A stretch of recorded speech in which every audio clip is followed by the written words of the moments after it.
We have now derived the basic behavior of electromagnetic waves, and importantly, their transverse electromagnetic behavior. With that completed, it's worthwhile to turn our attention to the electromagnetic spectrum. What's interesting about the electromagnetic spectrum is that it encompasses a wide range of forms of radiation, all of which behave and follow the relations for electromagnetic waves that we have derived in this series of lectures. So in this brief lecture, we'll just overview some of the different forms of electromagnetic radiation and make some remarks on each one. So this picture here shows the electromagnetic spectrum at a glance. And let's zoom in a little bit more here. So this black line dividing the upper and lower parts of the picture is a scale. And on the top part of this black line is frequency in hertz. So this is F. And we can see that we start off actually at a fairly high frequency of 10 to the 6 hertz, which is 1 megahertz. And then each mark here is actually a multiplication by 1,000, because we've gone from 10 to the 6 hertz here to 10 to the 9 hertz here. So 3 orders of magnitude. So we've gone to 1 gigahertz, and then here we have 1 terahertz, and so on. So the scale from left to right is logarithmic, because for obviously a fixed increment, we're actually going up many, many times. We also know that frequency and wavelength are related. We have developed this relation in our discussion of electromagnetic waves, and if we were in a vacuum, we know that frequency and wavelength are related through the speed of light, or the phase velocity in a vacuum, which is c. So there's an inverse relation between f and wavelength, so frequency increases, wavelength must decrease. Wavelength is shown on the bottom part of this black scale. So on the bottom here is wavelength, and it's measured in meters. So we start off, since we're in the millions of hertz, we start off in the hundreds of meters. In fact, at 1 megahertz, the wavelength would be exactly 300 meters, according to the relation above. This scale is also logarithmic, but decreasing logarithmically. So we go from 100 meters to 10 meters to 1 meter, and so on. So we can break up the electromagnetic spectrum according to frequency or according to wavelength, as you prefer. When we talk about radio frequencies, generally refer to radio frequencies in terms of their frequency. So some familiar frequencies that might be that you might know of. We know that AM radio, the center of your AM radio dial, is 1,000 kilohertz approximately, which is 1 megahertz, which is what we showed at the very first interval on this scale. Similarly, your FM radio is centered at around 100 megahertz, which is obviously about 100 times higher. Your cell phone operates around 1 gigahertz. Your Wi-Fi access point operates either at 2.4 gigahertz or 5.8 gigahertz. So at very high frequencies in the so-called microwave frequency range. Your GPS operates at around 2.1 gigahertz, and so on. So we get a sense of where different devices operate within the radio spectrum. So these are all called radio waves. Anything spanning from low megahertz range up to the high gigahertz range is called a radio wave. And you're familiar with radio waves, both in the context of broadcast radio, AM and FM radio, and also Wi-Fi and your personal cellular devices. Your microwave oven is another example of a radio device. It operates in a band within the radio frequency range, which is known as the microwave band. That name isn't any reference to the length of the wavelength, because it's still centimeters or millimeters in the microwave band, not micrometers. But they were so short that at one time it got named microwaves.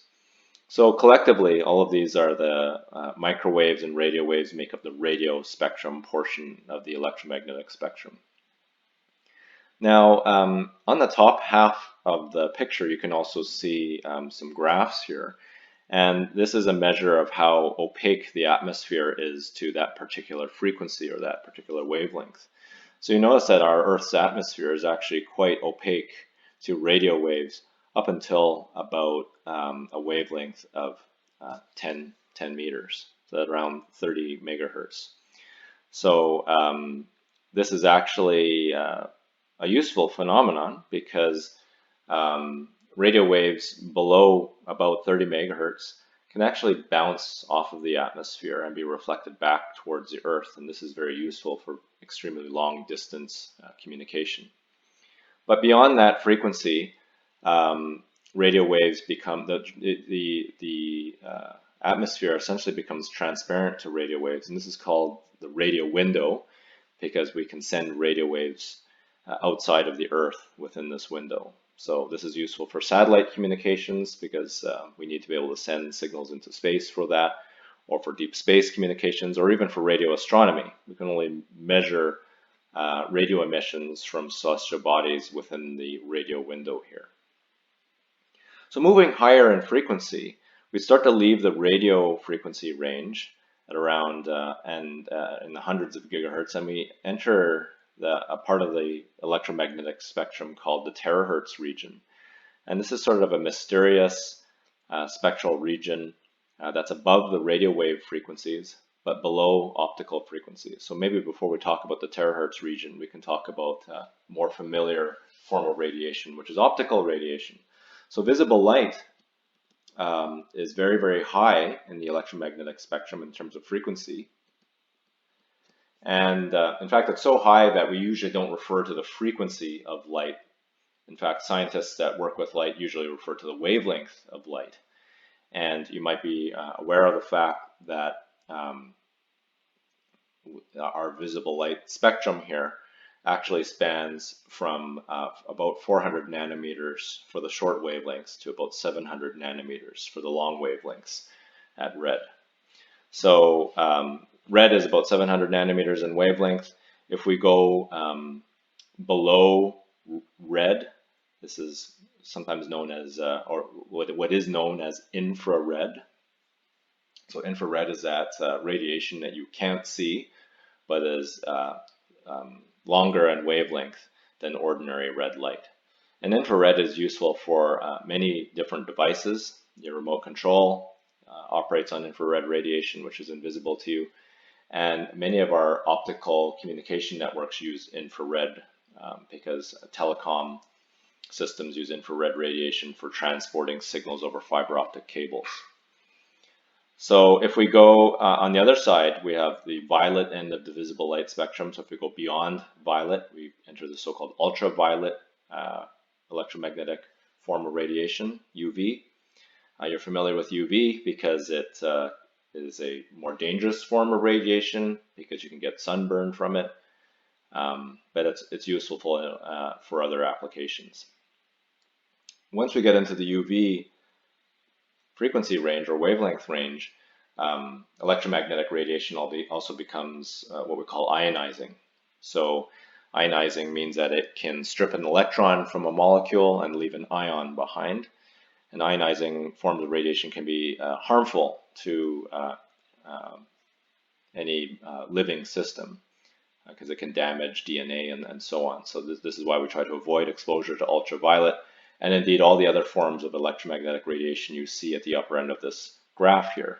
X-rays are extremely useful forms of electromagnetic radiations because the wavelength is short, and hence we can get very high resolution images, and they penetrate deeply into materials, so we can get X-rays from these. But as you might know, we try to limit the number of X-rays you can receive on an annual basis because, again, X-rays are an ionizing form of radiation. And gamma rays, or gamma waves, are electromagnetic waves associated with the radioactive decay of elements, which we know is dangerous. So this is another ionizing form of radiation that potentially has useful properties because the wavelength is so tiny, but is dangerous to work with. X-rays are useful not only for imaging, but for lithography. Again, because the wavelength is so small, the resolution afforded by using X-rays in the lithographic process is extremely high. So all of these waves obey the relations of electromagnetic waves that we have derived in this series of lectures. And it's quite amazing, in fact, that there is this unifying set of equations that can explain all these diverse forms of electromagnetic radiation. Now, earlier I mentioned this terahertz region, which is between the infrared region and the radio wave region. And this is a largely unexploited region of our electromagnetic spectrum that has some characteristics similar to radio waves and some characteristics similar to light waves. The problem here is that not only is the atmosphere opaque to these wavelengths, but even the air is it attenuates these waves very strongly. So it's hard to send these waves over long distances. And it's also hard to generate terahertz waves with very high efficiencies. For radio waves, we have semiconductor devices or transistors to do that, to generate radio waves. And at the light wave side of the spectrum, we have quantum devices such as lasers to assist with the generation of that type of radiation. But in the terahertz region, there are not a lot of well-developed, efficient generators of terahertz electromagnetic radiation. So that's part of the reason why this part of the electromagnetic spectrum is unexploited. This is just another view of the electromagnetic spectrum, perhaps a simplified view. Again, we're showing frequency on the top part of the graph and wavelength on the bottom. Again, just showing a breakdown of the radio wave portion of the spectrum from the light, X-ray, and gamma ray portions of the spectrum.